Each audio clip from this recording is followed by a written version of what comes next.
Jennifer of Celtic Knot Crochet, and welcome to my YouTube channel. Thanks for joining me today. We're going to learn how to make this Celtic Woven Square.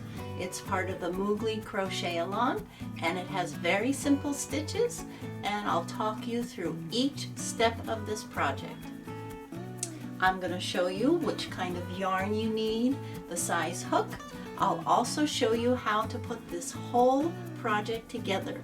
You'll be crocheting different cords, then you'll put together a diagram that will help you weave the Celtic knot, and then you're going to crochet this back square and put it all together. So don't worry, it looks more complicated than it really is. I chose 3 colors, a dark green, a light green, and then a gray, but you might want to choose completely different colors, but you would still do the same stitches, and yours would come out about 12 inches across and 12 inches long this way. So thanks for joining today. I hope this video helps you. Make sure to click on that subscribe, and let's get started.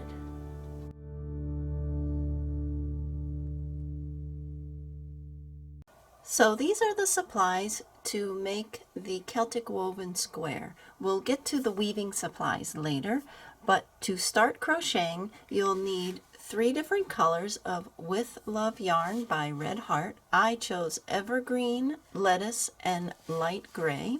You'll also want to use a size J or 6mm crochet hook, and you'll need 8 stitch markers or safety pins or even twist ties, something just to mark some stitches.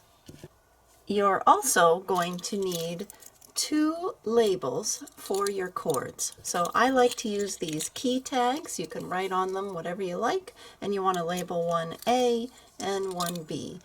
You can use a small piece of paper, an index card, and a safety pin, just something so you can label and keep your cords organized so you know which one is for which part of the knot. Your cord is going to look something like this. You're going to make 2 of these, and according to the directions on my website, CelticKnotCrochet.com, you're going to chain a long length. Now I wanted to show you just a little tip. If you have more stitch markers, then you can do this. You're going to need to chain over 100 chains. So what's always a good idea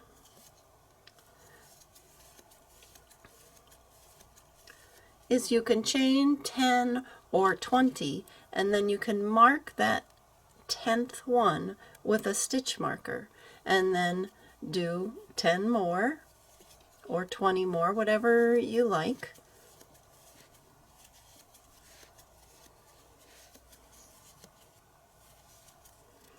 Mark the next one with a stitch marker like so. And then if you get interrupted or your brain just kind of cramps up and you forget where you are, you can just go back and say, okay, well, I know this is 10, 20, and it's just much quicker and easier to do a long chain that way. So you'll make your chain for cord A, and then you're going to work a half double crochet. So I'm going to show you just with this small sample what it would be like to do those stitches. So you're going to skip the first 2 stitches and you're going to work into this 3rd stitch. This is the front of the chain, and we're actually going to flip over the chain and work in the back. See how there's bumps right here? This is called the back bar of the chain, and you're going to put your hook under that back bar. If you'd like to see a slower video just on this technique, you can click up here.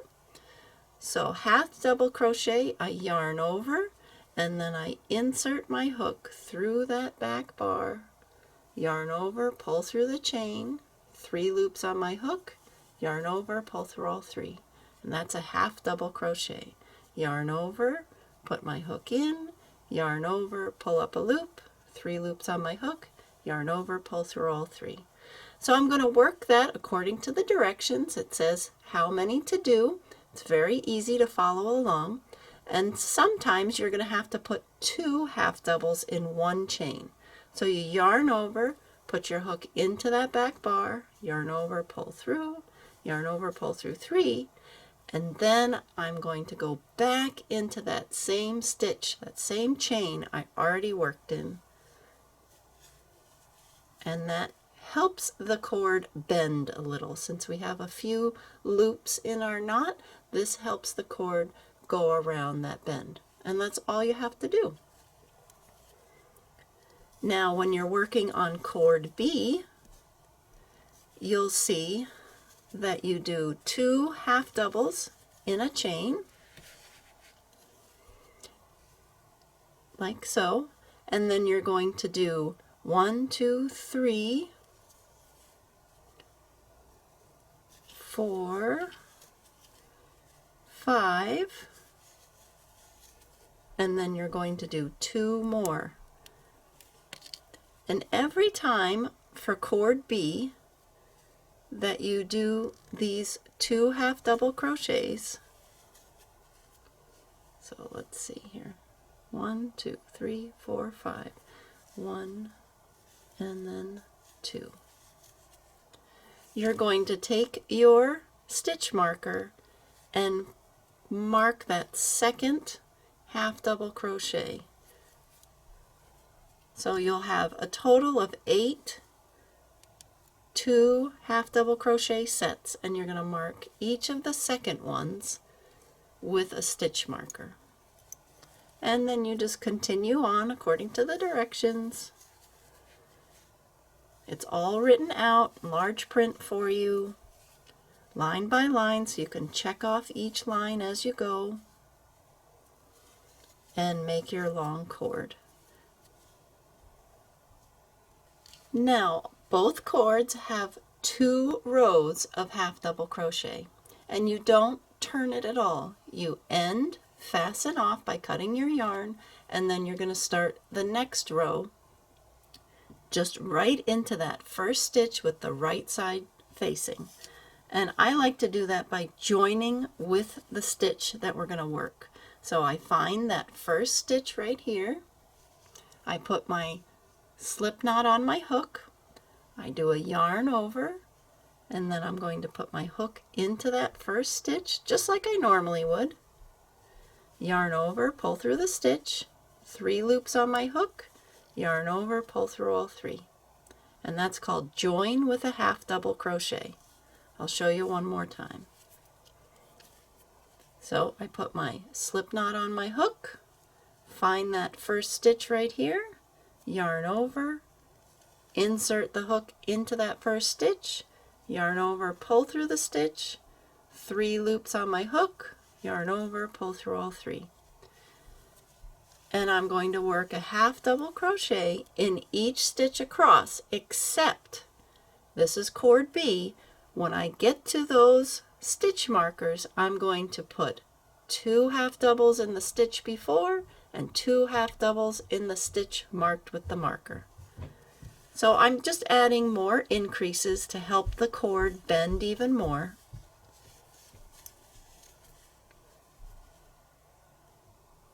Take out the stitch marker and then do 2 more half doubles in that stitch right there. And then I keep trucking along with my half double crochets until I get to the next stitch marker. Again, this is for cord B only. So here's my stitch marker. It's on this stitch right here, and according to the directions, I'm going to work 2 in the one before it and 2 in the one marked. So half double right here, then another half double right here, take out the stitch marker, and 2 half doubles right here, 1 and 2. And I would continue down the long cord just with the half doubles. And you can see by adding those extra increases, it gives my cord even more bend, which will help it to lay nicely in the decorative knot. There's one more step to the cord where you're going to put a slip stitch edging in a contrasting color on both sides. So I'll show you how to do that. So here's our little mini example of cord B, and you're going to work in the back loop only. So normally we put our hook under both loops like so, but for this edging we're going to put our hook under the back loop, yarn over, pull through the stitch and through the loop on your hook. Hook in, yarn over, pull through the stitch and through the loop on your hook. And it creates this nice braided look along the edge, and you'll work across one side of the cord, fasten off, and then work along the other side of the cord. Once you finish crocheting the cords by doing the 2 rows of half double crochet and putting the slip stitch edging on both sides, and of course you can label each cord using this technique. I share this in one of my videos that you can watch right here on 10 crochet hacks, and this is one of them, using a key tag to help you label your different crochet pieces. So this is cord A and this is cord B. You'll see that they're pretty long. Cord A is about 59 inches long, and there's a slight curve along it in 4 different places. And then cord B has more pronounced curves, as you can see here, 4 of them. And cord B is about 54 inches, 54.5 inches long. And again, if yours aren't exactly that, but they're within an inch, you're fine, because there's a lot of stretch in crochet projects. So now, once you finish the cords, you're ready to start weaving the Celtic knot. First, you have to prepare the knot diagram. Here are the knot diagrams printed out in color on 8.5 by 11 computer paper. You'll see there's a left side and a right side. They each also have this measurement guideline.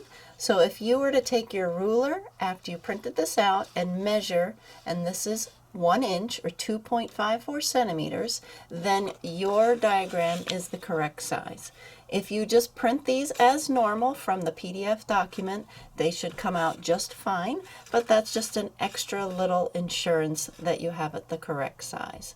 And then you can see that since there are 2 pieces and they're both partial diagrams, we need to put them together before we can start. So you'll want to take the left side and you'll want to cut off this excess here, right where the coloring stops. And then you're going to line up that edge right along the right side of the diagram where it says line up and tape left side along this line. Just like this. And these are basic drawings. They're not perfect by any stretch of the imagination. So you just want to come close. They're going to guide you in making this Celtic knot. So I just take some clear tape and tape them in place like so. And now I have the entire knot all together, ready to be woven. In order to weave the knot, you need a square of cork board, or you can use foam core poster board. Mine here is about 1/4 inch thick. That's plenty. 12 inches by 12 inches. And then you need the diagram that we just pieced together. And you'll need some straight sewing pins, maybe about 20 or 30. I use them to hold the diagram on. And then I just have my box ready here so I can grab them easily. And then later, after you've finished weaving the knot, you'll need this tapestry needle to sew all these crosses and weave in all your ends.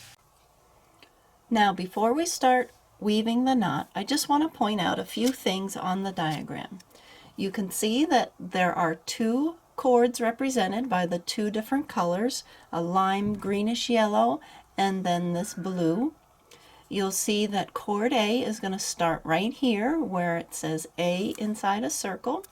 You can see by these dotted lines, that means where the cord is going to start and where the cord is going to end, but it's dotted because it's going to be underneath this cord here. So the ends are going to be hidden underneath so you can't tell where the knot begins and where it ends.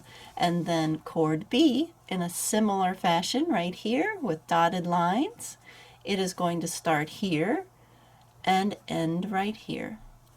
Now another nice thing to look at with a Celtic knot is to take your finger and just follow along the cord so that you get to see where it goes. You familiarize your brain with the path. So A goes this way, and then B follows very similarly around this way, like so. You can also see that I have labeled each of these loops. So there are 4 corners of this knot, and each cord has a corner, so a total of 8 corners, and I'm calling these loops. So you have, this is loop 1, here is loop 2, loop 3, and loop 4, and then same thing with B. I'm calling this loop 5, 6, 7 right here, and loop 8.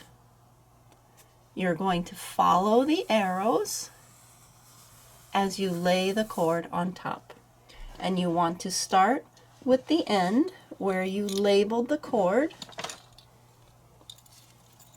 and where you began doing your half double crochets. So now that I'm ready to weave, I'll take off my label and I'll grab a pin, and here is that beginning area for cord A, and I'm going to pin it in place just like that. And because you added some increases to your crocheting, you'll see that the cord nicely lays along these bends. And I like to pin anywhere where the cord is not staying put where I want it. So these pins give you an extra hand as you're working. Now as I come up on here, I peek at the diagram and I see that I need to go under. So I'll take the end,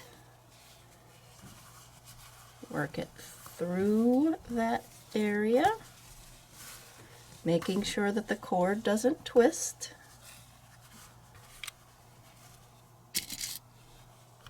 And pin it in place. Then I continue to follow the diagram very simply. I don't have to worry about this blue one at all yet. I'm just looking at the yellow path. So I'll go around this way.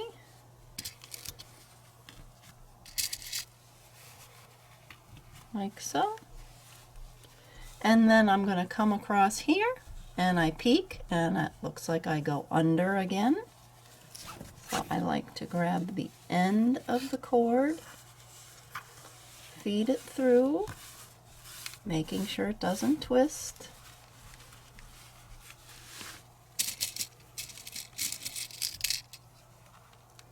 Pin in place, and I repeat the same thing with loop 3. Here's loop 3, it's going to go up and it's going to go under this one that we just laid across here.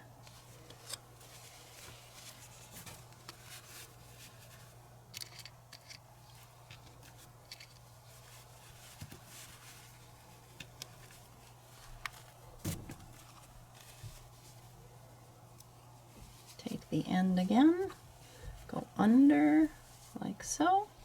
And here we are coming up on where we started. See, here's where we started, and we're going to pass right over the top of that. And that's going to hide that end and finish off the knot nicely. And then we come around here, and we're going to meet right back up there.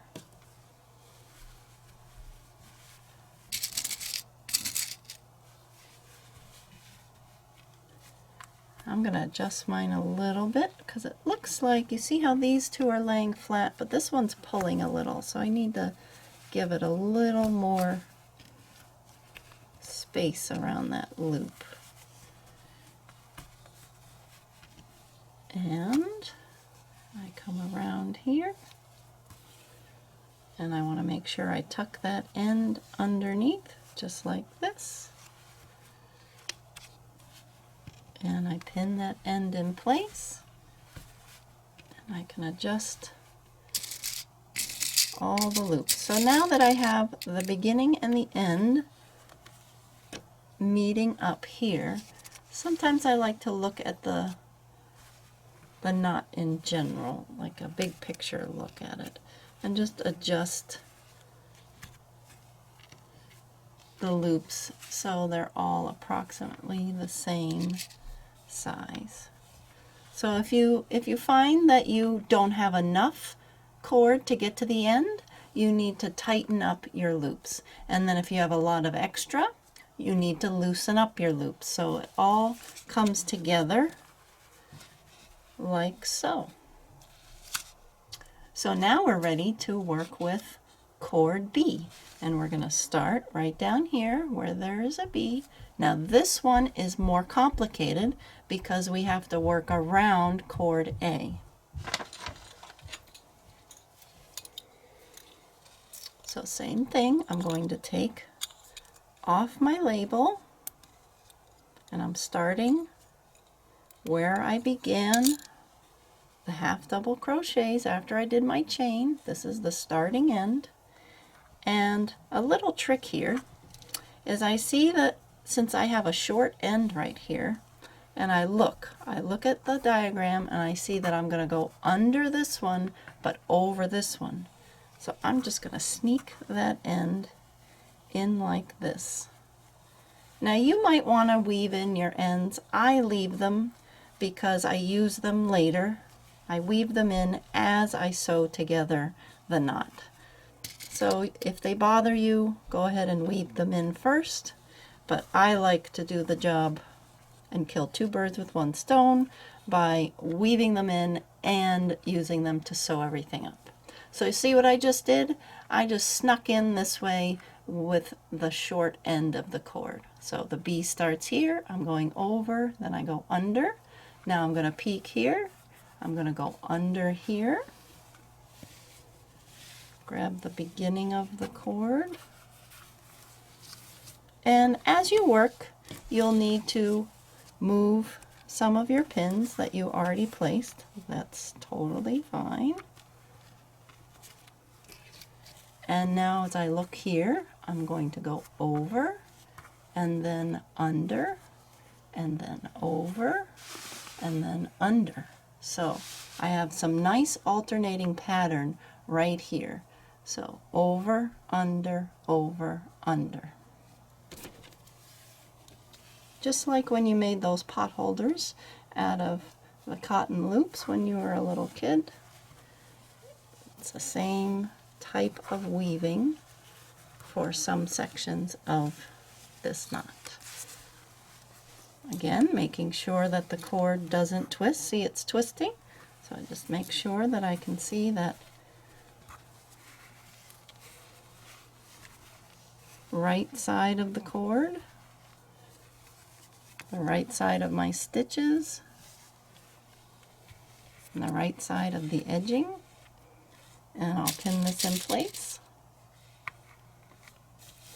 And now I'm ready to move to loop 6. So I peek here, and I'm going to go under again.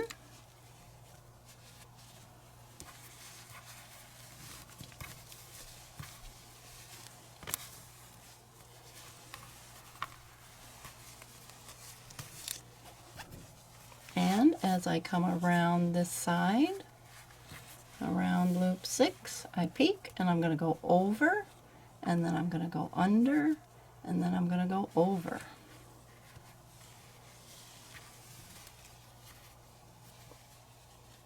Use the end again.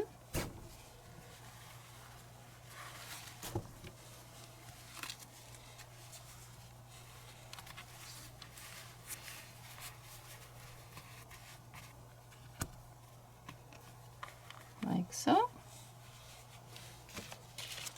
And I'm almost finished. So I peek and I see that I have to go over, and then you can see here the blue goes under the yellow.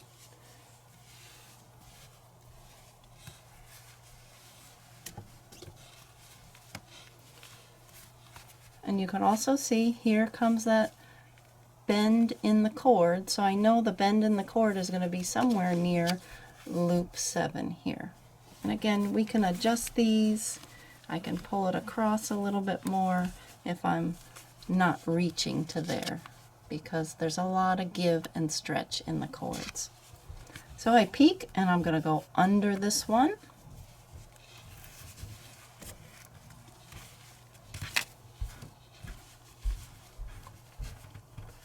And now I look again and I'm going to go over and then under, over, and then under. You can see right there, see that?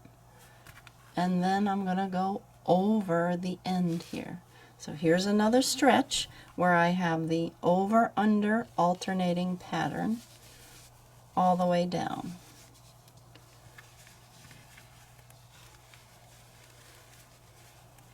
But you really don't have to memorize anything. You just follow along with the diagram and it'll put you right where you need to go.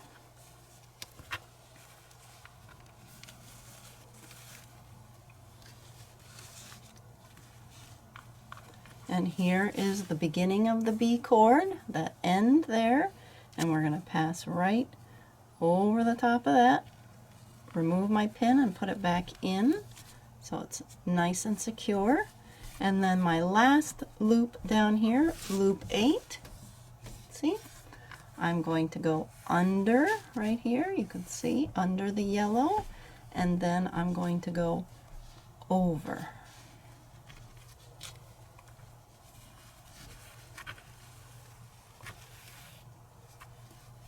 Under the yellow. Let's move these under as well, those yarn tails, so you can see. And then I come up and around, and I end right here where I started. Feed those yarn tails under.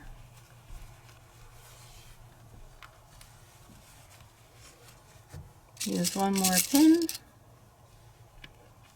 You can use as many pins as you want to help you keep everything nice and in place.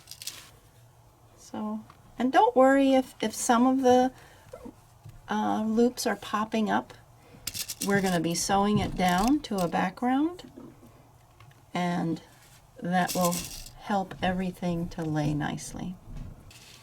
So there you have the Celtic knot for the Celtic Woven Square.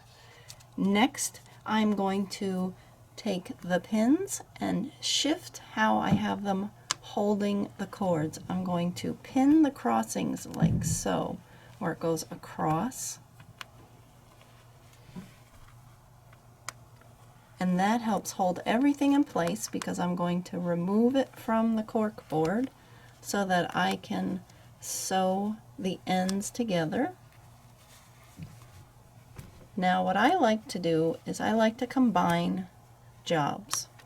So like I told you, I like to weave in my ends while I sew the knot together. And since we're going to be sewing this knot to a gray square, I will also sew a lot of these crossings while I sew it to the gray square, but I will keep my pins in the whole time so things don't shift and my knot doesn't get uneven.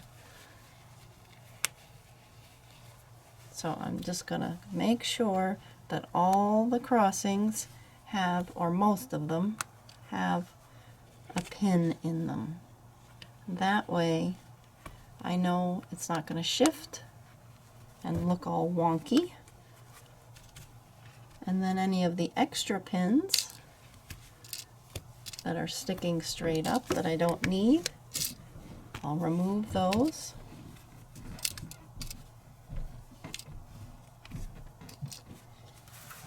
And I can take it off of my cork board. And there you have it. So I will turn it over like so. And the first thing I do is right here where I can see the two places where the cords meet up, I put one of the yarn tails onto the needle and I catch the other side of the cord and do what's called a whip stitch. So if I take off the pin so you can see, can you see that? I know it's dark. And I do a whip stitch to join those cord ends together like so. And I'll do that on both cord ends. And then I also like to sew this part, secure it to the cord above it. So I just pick up one loop on one cord and one loop on the end here, and then go through some of the stitches, but I just make sure that the stitches don't show on the front, so you can't see any of the light green poking through. Now I'm using light green so you can see what I'm doing, but when I actually go to sew it together I would use more of the dark green, so it is very hidden on the front side. And by doing that, I can remove the pin, and I have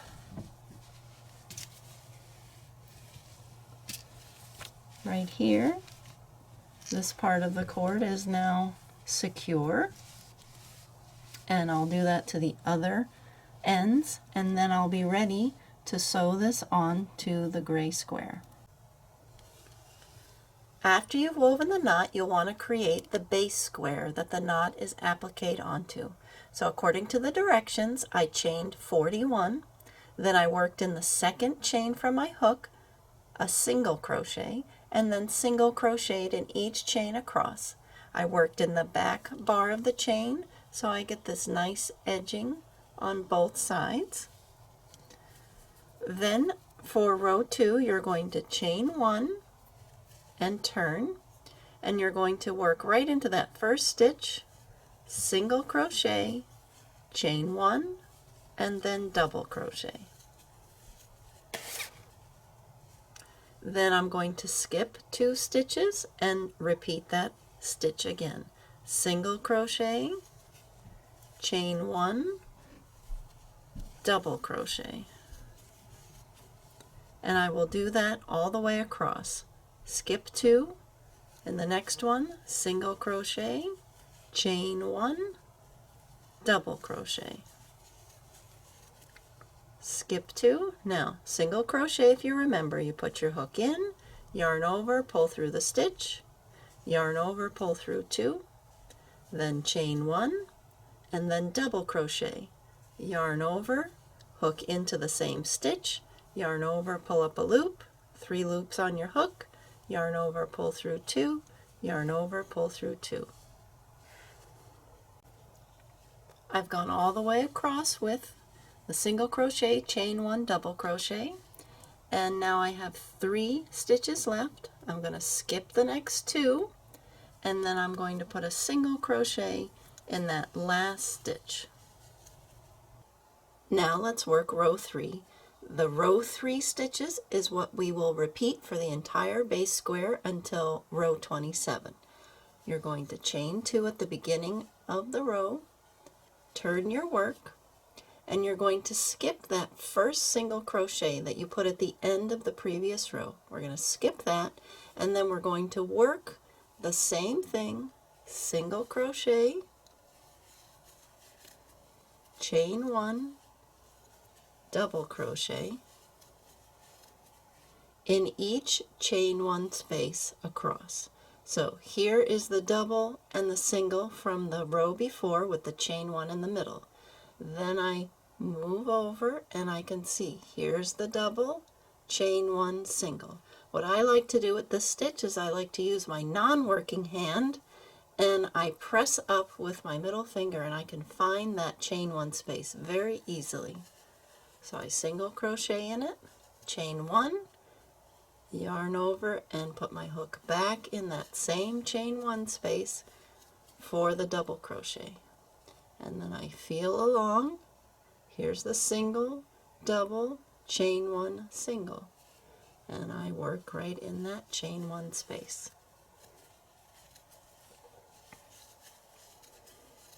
I continue working this all the way across.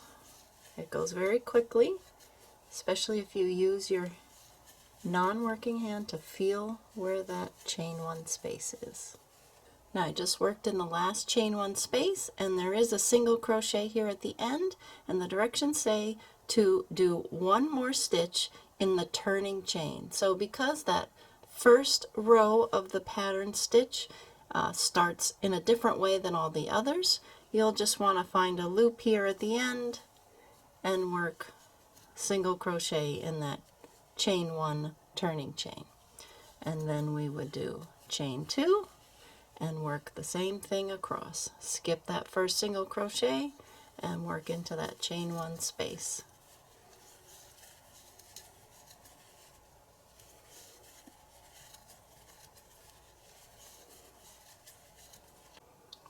And just to show you, here I am at the end of the row. I have 1 more chain 1 space.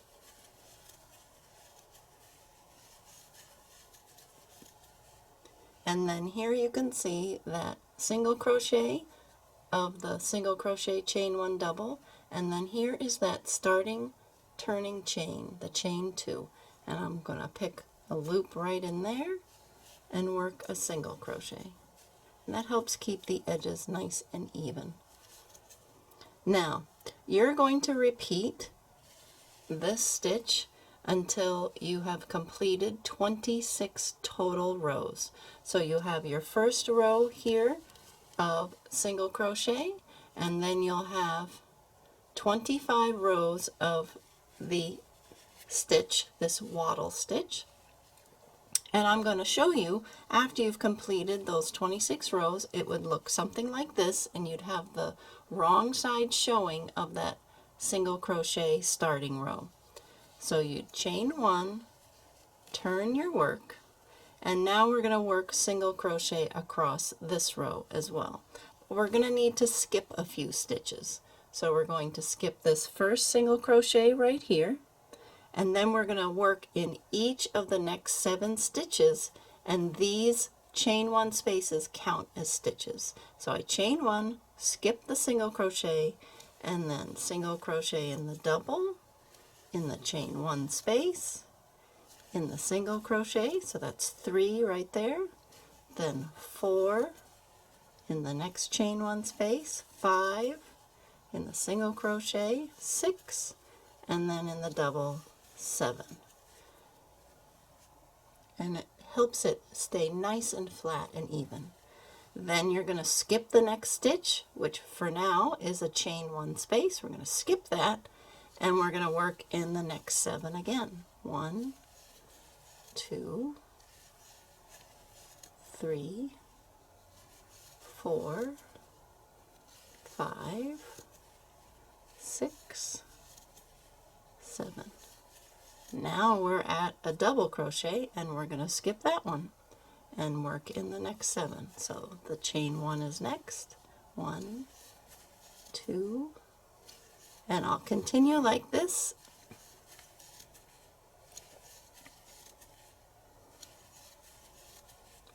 across to the end.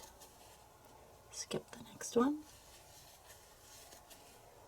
By skipping some stitches, it helps for that last row to lay nice and flat. Now, again, your square will be much bigger, but for demonstration purposes, you're now going to work along the side. Now you're going to chain one, and you're going to work a half double crochet in the end of each of these rows. Just find a loop that you like.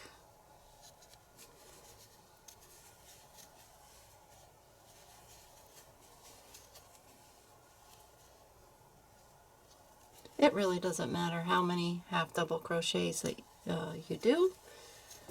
You just want to make sure that maybe every 5 or 6 stitches you check that it's not pulling too much and it's laying nice and flat like that.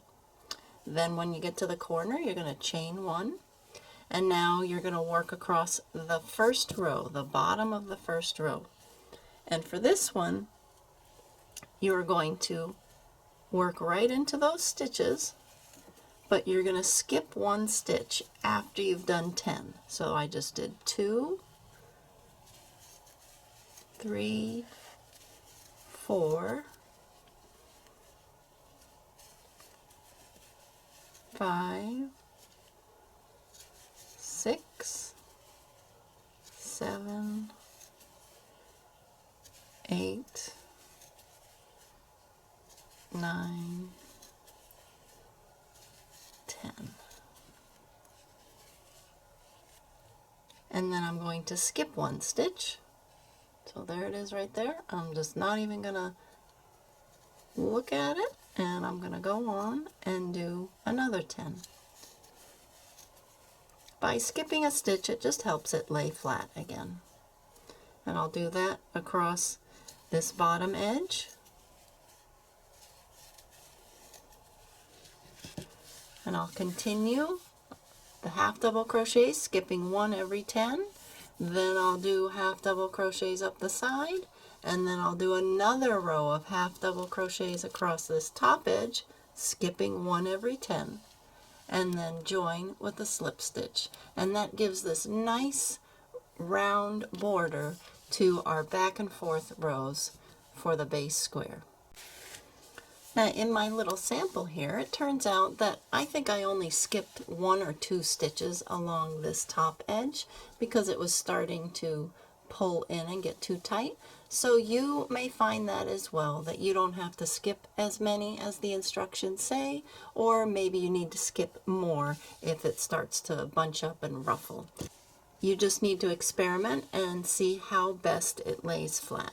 And then when you come to the end of the half double crochet round, I chained one at the corner, and then I'm going to put my hook into that first half double crochet, yarn over and pull through everything for a slip stitch, and I will fasten off this light gray color and attach my border color of dark green. Once you've completed your base square, you'll want to decide whether you want to put a single crochet border, half double, or even double, depending on how big your square turned out. So according to my tension and the stitches I chose, I decided to do round 1 of the edging half double crochet, and then my second round with single crochet. But you might want to change the height of these stitches. Maybe you do double crochet and slip stitch, or half double crochet for round 1 and half double crochet for round 2. So depending on how big your square turns out, so it comes to 12 by 12, you might need to change the height of these stitches. So for my tension, I decided to use half double crochet in round 1, as we just saw, and then I'm going to use single crochet with the second round. And you join with a slip stitch wherever you like. So I put my slip knot on my hook, insert my hook in any stitch, yarn over, pull through the stitch and through the loop on my hook. Then I'm going to chain 1 and single crochet right inside that first stitch that I put the slip stitch in, and just do 1 single crochet in each stitch around. And then when I come to the corner where I did that chain 1, I'm going to single crochet, chain 1, and single crochet.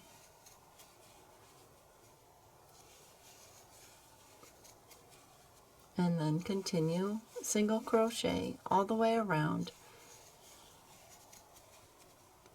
I chose to pick the dark color of my cord, but you might want to choose a completely different color.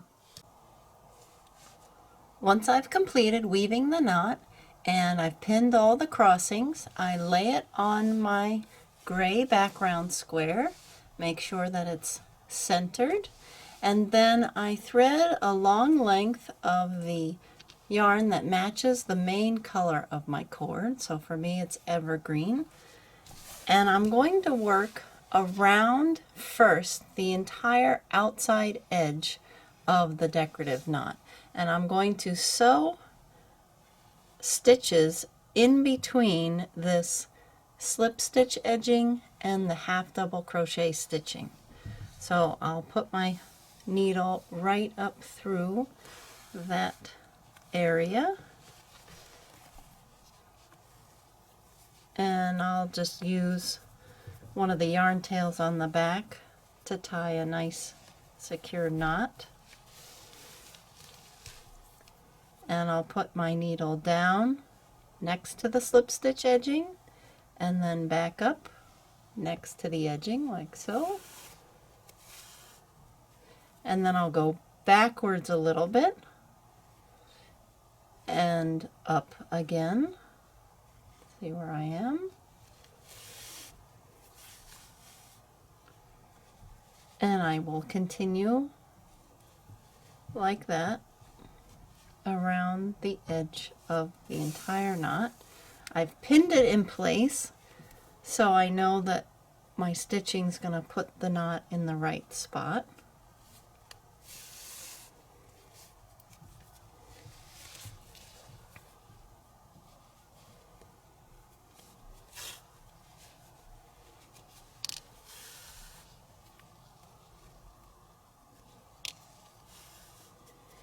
And that'll give a nice secure hold to the knot along the outside edge.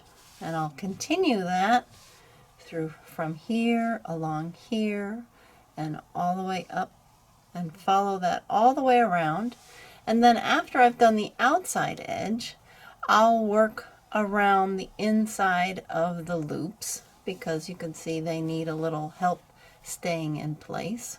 So I'll work around those, and then I'll work across some of these crossings here, and just doing it that same method, working right along the edge of the slip stitch edging.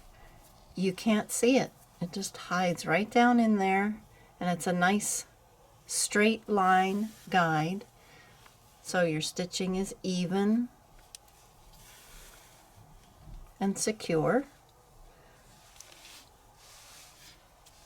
And that's all I'm going to do. So I'm going to use these yarn tails as well to sew the crossings down and sew them to that back gray square. So that's how you make the Celtic Woven Square for the Moogly Square Crochet Along. Thank you, Tamara, for inviting me to be a part of it. I hope you enjoyed making this. Make sure to leave a comment below letting us know what colors you chose or if you have any questions, and I'll be sure to get back to you. And don't forget to click on subscribe and give us a thumbs up. Thanks for watching.